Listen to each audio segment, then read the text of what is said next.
अस्सलाम वालेकुम dear student, मैं हूं आपका physics teacher Asif Baloch. Last lecture में हमने बेटा चार्जेस को डिटेल के अंदर डिस्कस किया था। चार्जेस क्या हैं, चार्जेस की प्रॉपर्टीज़ क्या हैं।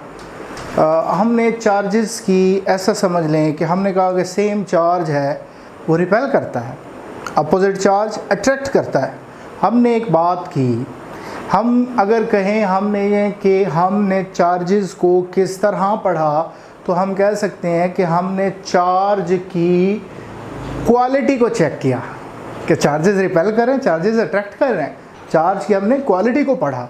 अब हम चार्ज की क्वांटिटी को पढ़ना चाह रहे हैं कि एक चार्ज दूसरे चार्ज को कितनी फोर्स के साथ रिपेल कर रहा है, कितनी फोर्स के साथ अट्रैक्ट कर रहा है। आज हम इसको स्टडी करने लगे हैं, लेकिन इसको स्टडी करने से पहले हमें दो चीज़ों का पता होना ज़रूरी है। और वो क्या है, एक तो हमें पॉइंट चार्ज का पता होना चाहिए और दूसरा हमें सोर्स चार्ज का पता होना चाहिए।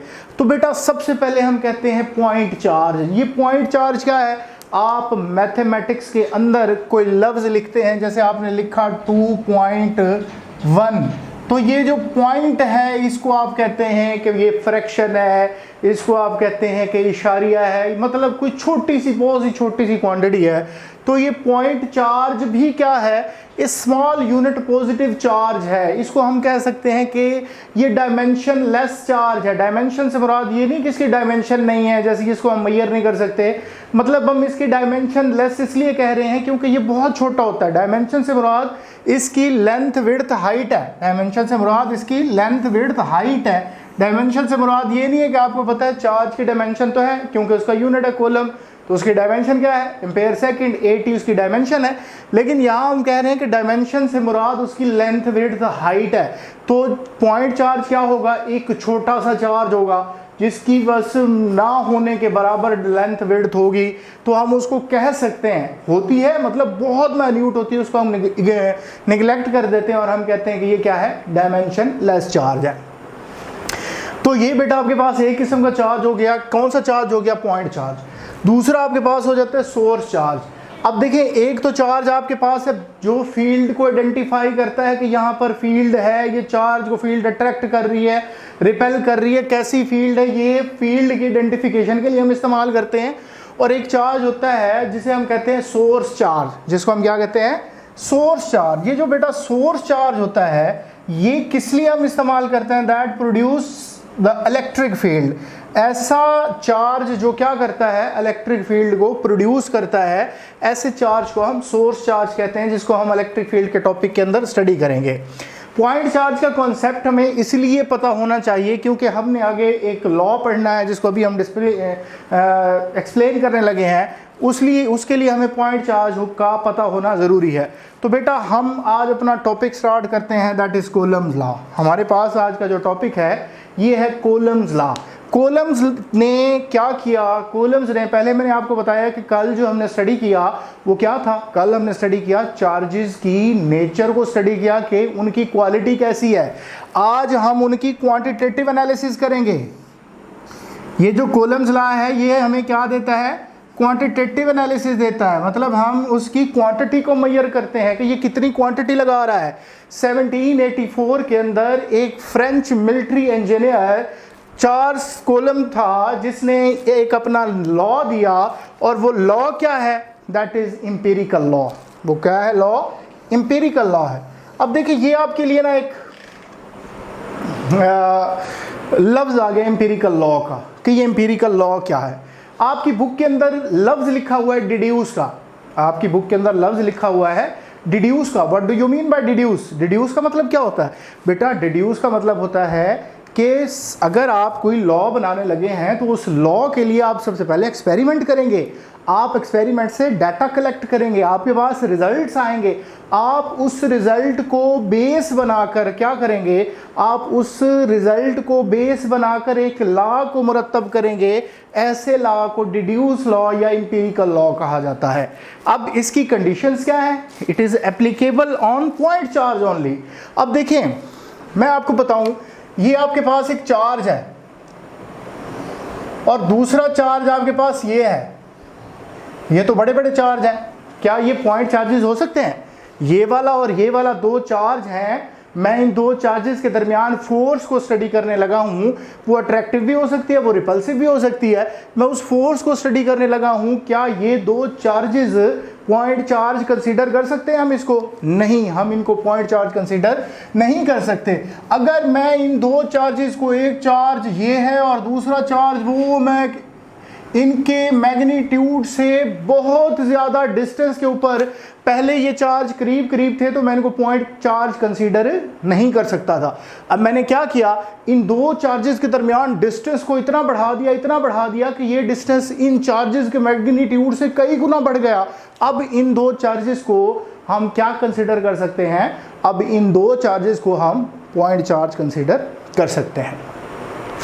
तो यहां मैंने पहली बात लिखी कि इट इज़ एप्लीकेबल, ये एप्लीकेबल है पॉइंट चार्ज। ये लॉ सिर्फ जो एप्लीकेबल होगा ये पॉइंट चार्ज के ऊपर एप्लीकेबल होगा। सेकंड मैंने लिखा charges are far enough, charges के दरमियान इतना डिस्टेंस होना चाहिए that coulomb force dominates, coulomb force जो हो वो क्या हो? Dominates over nuclear force.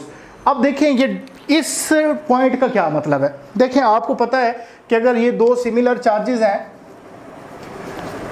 ये दो सिमिलर चार्जेस हैं, एक पॉजिटिव चार्ज और दूसरा भी पॉजिटिव चार्ज है, ये एक दूसरे को क्या करते हैं? रिपेल करते हैं। लेकिन अगर हम एटम की बात करें, एटम की बात करते हैं तो आपको पता है कि ये न्यूक्लियस है और न्यूक्लियस के अंदर पॉजिटिव चार्ज हैं, ये एक दूसरे के क्या होते हैं? बहुत करीब करीब पड़े होते हैं। न्यूक्लियस के अंदर पॉजिटिव चार्जेस जो होते हैं बहुत करीब करीब पड़े होते हैं। अगर ये चार्जेस बहुत करीब करीब पड़े होते हैं तो फिर तो कूलम्ब्स का लॉ गलत हो गया कि हमने पीछे पढ़ा कि सिमिलर चार्जेस एक दूसरे को क्या करते हैं? रिपेल करते हैं। अब अगर हम एटम की बात करें तो एटम के अंदर क्या मौजूद है? एटम के अंदर प्रोटॉन मौजूद है और प्रोटॉन के ऊपर क्या चार्ज होता है? पॉजिटिव चार्ज होता है। और ये वाली फोर्स कूलम्ब फोर्स से बहुत ज़्यादा स्ट्रॉन्ग होती है, तो हमारा ये वाला लॉ तो क्या हो गया? गलत हो गया। हम इसको तो आगे मतलब कि ये वाली बातें जो सिमिलर चार्जेस हैं वो रिपेल करती हैं, एटम के केस के अंदर तो गलत हो गई। तो फिर हम क्या कहते हैं? हम कहते हैं कि कूलम्ब फोर्स के अलावा भी फोर्सेज होती हैं। कैसे? अगर दो चार्जेस एक सर्टेन डिस्टेंस के ऊपर आ जाएं, दो चार्जेस अगर सर्टेन डिस्टेंस के ऊपर आ जाएं तो ये एक दूसरे को क्या करते हैं? ये एक दूसरे को अट्रैक्ट भी करते हैं। अगर दो चार्जेस एक सर्टेन डिस्टेंस के ऊपर आ जाएं तो ये एक दूसरे को अट्रैक्ट करते हैं। अब जिस फोर्स के साथ ये एक दूसरे को अट्रैक्ट करते हैं उस फोर्स को न्यूक्लियर फोर्स कहा जाता है। उसको हम क्या कहते हैं? न्यूक्लियर फोर्स कहा जाता है। तो फिर मैंने अभी आपको बताया कि चार्जेस, अगर आप कूलम्ब्स लॉ को पढ़ रहे हैं तो चार्जेस आर फार इनफ। पहला पॉइंट क्या है जो अभी मैंने आपको बताया? चार्ज क्या होने चाहिए? Point charge. पॉइंट चार्ज कब होते हैं? अभी हमने डिस्कस किया। दूसरा हमने कहा कि चार्जेस जो हैं वो करीब नहीं होने चाहिए। अगर करीब होंगे तो उनके अंदर कौन सी फोर्स डेवलप हो जाएगी? न्यूक्लियर फोर्स डेवलप हो जाएगी। और हमने चार्जेस को इतना दूर रखना है कि उनके अंदर न्यूक्लियर फोर्स जो हो वो डेवलप ना हो सके। इसीलिए चार्जेस के दरमियान हम क्या रखते हैं? एक सर्टन डिस्टेंस रखते हैं। ये कूलम्ब्स लॉ की कंडीशंस है। ये कूलम्ब्स लॉ की क्या है बेटा? कंडीशन है। अब हम कूलम्ब्स ने ये अपना एक एक्सपेरिमेंट टॉर्शनल बैलेंस के ऊपर क्या किया? परफॉर्म किया। एग्जैक्ट तो मैं आपको नहीं बता सकता कि उसने कैसे परफॉर्म किया, लेकिन मैं आपको एक वे बताता हूँ जिस तरह उसने इसको परफॉर्म किया। उसने दो चार्जेस लिए, उन दो चार्जेस को एक सर्टेन डिस्टेंस अपार्ट रखा, इतने सर्टेन डिस्टेंस अपार्ट रखा कि कूलम्ब फोर्स जो थी वो डोमिनेंट थी ओवर न्यूक्लियर फोर्स। उसने ऑब्जर्व किया कि जब वो चार्जेस का मैग्नीट्यूड बढ़ा देता है तो चार्जेस के मैग्नीट्यूड के बढ़ाने से कूलम्ब फोर्स कितनी हो रही थी? उतनी ही इंक्रीज हो रही थी जितनी वो चार्ज की क्वांटिटी को इंक्रीज कर रहा था। पहले उसने चार्ज की क्वांटिटी को इंक्रीज किया, फिर उसने क्या किया? फिर उसने जो दो चार्जेस के दरमियान डिस्टेंस था, अब दो चार्जेस के दरमियान डिस्टेंस कैसे लेते हैं? याद रखिएगा, इस चार्ज के सेंटर और इस चार्ज के सेंटर, इन वो लाइंस जो इन चार्ज के सेंटर को मिलाती है वो इन दो चार्जेस के दरमियान डिस्टेंस के बारे में इंफॉर्मेशन देती है। The line that joining the centre of two charges, वो लाइन जो इन दो चार्जेस के सेंटर को मिलाती है वो हमें किस चीज़ के बारे में इंफॉर्मेशन देगी? वो हमें दो चार्जेस के दरमियान डिस्टेंस के बारे में इंफॉर्मेशन देगी। तो कूलम्ब्स ने चार्जेस तो पढ़ लिए, क्या कि चार्ज बढ़ाया, मैग्नीट्यूड चार्जेस का बढ़ाया, चार्जेस का मैग्नीट्यूड बढ़ाया तो फोर्स भी क्या हो गई? डबल हो गई। तो उसने एक बात कह दी कि जो फोर्स होगी वो चार्जेस के प्रोडक्ट के डायरेक्टली प्रोपोर्शनल होगी। अब उसने क्या किया? अब उसने चार्जेस के दरमियान जो डिस्टेंस था, डिस्टेंस को इंक्रीज कर दिया। मतलब ये वाला डिस्टेंस, इस डिस्टेंस को उसने इंक्रीज कर दिया, दो चार्जेस के दरमियान ये जो डिस्टेंस है उसने इस डिस्टेंस को इंक्रीज कर दिया। अब डिस्टेंस को जब उसने इंक्रीज किया, डबल किया, तो वो बड़ा परेशान हुआ। एक रिजल्ट आया उसके सामने कि फोर्स जो थी वो 4 टाइम डिक्रीज हो गई। अब मतलब डिस्टेंस उसने डबल किया, फोर्स 4 टाइम डिक्रीज हो गई। फिर उसने क्या किया, डिस्टेंस को 3 टाइम कर दिया। जब डिस्टेंस को 3 टाइम किया तो फोर्स जो थी वो रिड्यूस होकर कितनी हो गई, 9 टाइम हो गई। फिर उसने डिस्टेंस को 4 टाइम रिड्यूस किया, डिस्टेंस को 4 टाइम रिड्यूस किया तो फोर्स बढ़ाया, 4 टाइम बढ़ाया, पहले डबल किया, फिर 3 गुना किया, फिर 4 गुना डिस्टेंस कर दिया दो चार्जेस के दरमियान, तो फोर्स जो थी वो रिड्यूस होकर कितनी हो गई, 16 टाइम हो गई।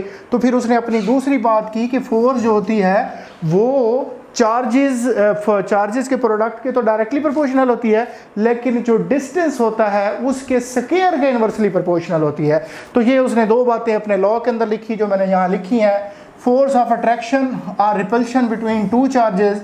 अब आपके पास जो अट्रैक्टिव फोर्स होती है, ये आमतौर पर मैं भी आपको बताता हूँ इसके बारे में, और रिपल्सिव फोर्स ऑफ अट्रैक्शन और repulsion between two point charges is directly proportional to product of magnitude of charges, पहली बात, and inversely proportional to square of distance between them, ये दूसरी बात। दो उसने स्टेटमेंट्स के अंदर बातें की, दो बातें उसने, दो रिजल्ट बताए। कौन कौन से, पहला ये बताया, दूसरा ये बताया। फिर हमने इसको इकट्ठा करके लिख लिया, जो डायरेक्ट रिलेट करती है वो न्यूमरेटर में और जो इन्वर्स रिलेट करती है वो डिनोमिनेटर में। Force directly proportional Q1 Q2 over R square, proportionality हटाएंगे तो साथ में क्या आएगा, इक्वलिटी आएगी, तो साथ में क्या आएगा, constant K Q1 Q2 over R square.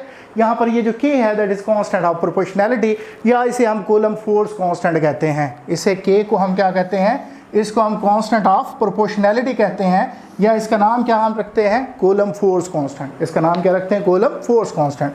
इसकी जो वैल्यू होती है, इसकी वैल्यू क्या है, 9 × 10⁹ न्यूटन मीटर स्क्वायर पर कूलम स्क्वायर। अब इसका ये यूनिट कैसे आया, आपको पता है कूलम फोर्स हमने पढ़ी, F = K Q1 Q2 over R square. अगर मैं K का यूनिट फाइंड करना चाहता हूँ तो इस K को फाइंड करना चाहता हूँ, R डिवाइड हो रहा है, इधर आएगा तो मल्टीप्लाई हो जाएगा, FR² ओवर K के साथ Q1 Q2 मल्टीप्लाई और इधर आएगा तो डिवाइड हो जाएगा। तो ये आपके पास फोर्स का यूनिट होता है न्यूटन, डिस्टेंस का यूनिट होता है मीटर, न्यूटन, डिस्टेंस का यूनिट क्या है, मीटर, R का स्क्वायर है तो ये क्या हो जाएगा, मीटर स्क्वायर, और ये कॉलम और ये कॉलम, तो इसका यूनिट क्या हो जाएगा, न्यूटन मीटर स्क्वायर पर कॉलम स्क्वायर। अगर कोई मीडियम नहीं है चार्जेस के दरमियान तो K की वैल्यू क्या होगी, 9 × 10⁹ न्यूटन मीटर स्क्वायर पर कॉलम स्क्वायर। अब ये K डिपेंड कितने पे चीज़ों पे कर रहा है, दो चीज़ों पे डिपेंड करता है। एक तो करता है ये नेचर ऑफ मीडियम के ऊपर कि मीडियम की नेचर क्या है, दूसरा ये सिस्टम ऑफ यूनिट के ऊपर जिसमें आप Q को, Q1 को, F को, R को मेजर करते हैं। आप SI यूनिट में मेजर कर रहे हैं, आप CGS यूनिट में मेजर कर रहे हैं, आप FPS यूनिट में मेजर कर रहे हैं। जिस यूनिट में आप K को मेजर करेंगे उसी यूनिट के अंदर आपके पास क्या आएगी, इसकी रीडिंग आएगी। अच्छा, अब तो बेटा अगर मैं कहूँ कि इन दो चार्जेस के दरमियान कोई मीडियम नहीं है, इन दो चार्जेस के दरमियान कोई मीडियम नहीं है, तो फिर हमारे पास जो K की वैल्यू होती है वो क्या होती है, 1/4πε0। तो यहाँ मैं फोर्स वैक्यूम लिख देता हूँ कि मैंने फोर्स, कॉलम फोर्स को स्टडी किया। कब स्टडी किया, तब स्टडी किया जब दो चार्जेस के दरमियान कोई फोर्स, कोई मीडियम मौजूद नहीं है। यहाँ जो ε0 है, ये वाला ε0, व्हाट इज दिस, ये क्या है बेटा, ये परमिटिविटी है फ्री स्पेस की। अब परमिटिविटी क्या है, परमिटिविटी ये लॉ कहेंगे कि लाइक ये परमिशन की तरह है, कि परमिटिविटी परमिशन से निकला है। इसकी वैल्यू क्या होती है, 8.85 × 10⁻⁴, इसकी वैल्यू ये है। अब इसका यूनिट, अब देखें यहाँ आप K और ε0 को देखें तो ये इन्वर्सली प्रोपोर्शनल है। जो यूनिट K का होगा ε0 के यूनिट को आपने क्या कर देना है, उल्ट कर देना है। K का यूनिट तो मैंने आपको निकालना सिखा दिया ना कि बेटा K का यूनिट आपने किस तरह निकालना है। अब आप ε0 का यूनिट निकाल रहे हैं तो किस तरह निकालेंगे, आप इस तरह निकालेंगे कि इस यूनिट को आपने क्या कर देना है, उल्ट कर देना है। इस यूनिट को क्या करना है, आपने उल्ट कर देना है। तो आपके पास किसका यूनिट आ जाएगा, परमिटिविटी का यूनिट आ जाएगा। अच्छा बेटा, अब मैंने आपको बताया कि इसकी जो परमिटिविटी है, परमिटिविटी से क्या मुराद है। परमिटिविटी आप कहेंगे कि जनाब परमिटिविटी किसी मीडियम की परमिशन को कहेंगे।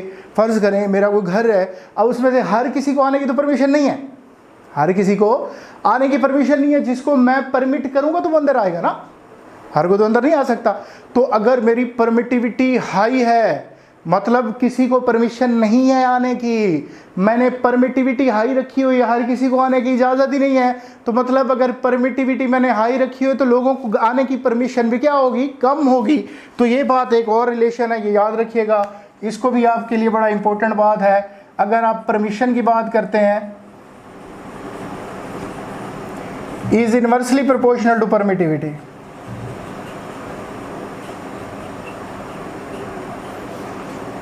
ये जो परमिशन है ये परमिटिविटी के इनवर्सली प्रोपोर्शनल है, डायरेक्टली प्रोपोर्शनल नहीं है।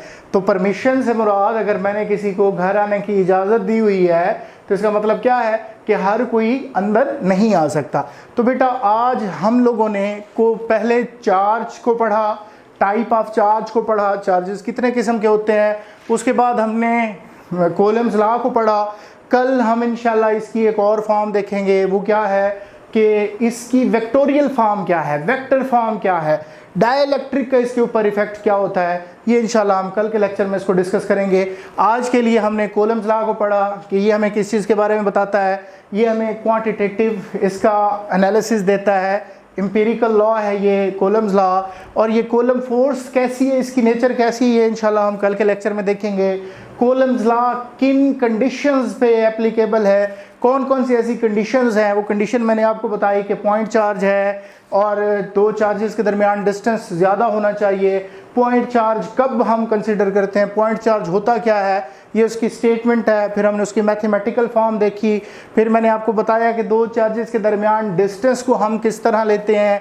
फिर हमने इसके लिए के की बात की, कांस्टेंट ऑफ प्रोपोर्शनैलिटी की, के क्या है, कांस्टेंट ऑफ प्रोपोर्शनैलिटी है, इसको कूलम्ब्स कांस्टेंट कहते हैं। उसके बाद हमने इसकी वैल्यू निकाली, फिर हमने इसका यूनिट बताया, यूनिट किस तरह ड्राइव किया वो हमने फाइंड आउट किया। फिर हमने कहा कि दो चार्जेस के दरमियान अगर कोई मीडियम नहीं है तो के की वैल्यू क्या होगी, के की डिपेंडेंस की बात की।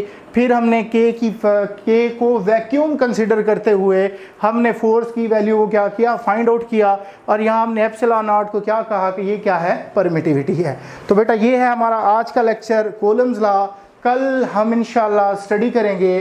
कल जो हमारे पास होगा वो बेटा क्या होगा, कल का हमारा टॉपिक वो इसकी वेक्टर फॉर्म है कि वेक्टर फॉर्म कूलम्ब्स लॉ की क्या होगी, और डाइलेक्ट्रिक का इफेक्ट कूलम्ब्स फोर्स के ऊपर क्या होता है, डाइलेक्ट्रिक क्या होता है, ये इंशाल्लाह हम कल के लेक्चर में डिस्कस करेंगे। थैंक यू बेटा, कल फिर इंशाल्लाह इसकी वेक्टर फॉर्म के साथ हम आएंगे।